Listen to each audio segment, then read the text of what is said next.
Simon Dixon, let's look at this correlation here. The troubles of Greece and other Eurozone countries and the recession in the United States, since we just spoke to our guest there in the U.S. and he mentioned the U.S.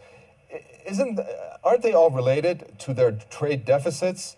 The countries with unemployment rates above 7% have current account balance deficits. Countries with unemployment rates below 7% have current account surpluses. And of course, the deficit countries are Spain, Greece, Portugal, France, Italy, Britain, and the United States. Well, what we're seeing right now... This is for our guest, Simon Dixon. Go ahead. Okay. What we're seeing right now is Simon the Dixon, correlation please. between... Go ahead, Simon Dixon. What we're seeing right now is countries that are deeply dependent upon ever-increasing levels of debt. And we're reaching the end of that cycle. And governments which are, their banking system using the debt of other countries as collateral for their banking system, completely intertwined and completely collapsing together.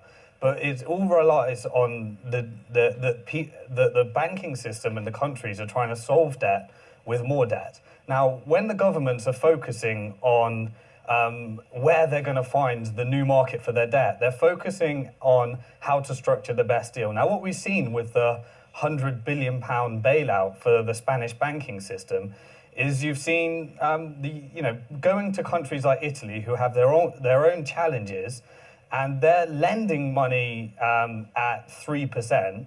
And they're having to borrow that money, and it's the margins that they're receiving in what they're borrowing and what they're lending are completely illogical, because they're having to borrow from the market at 7% and lend at 3%, and it's just not working. So now the Italian government are going to have their own issues, just a result of having to bail out the banking system in Spain.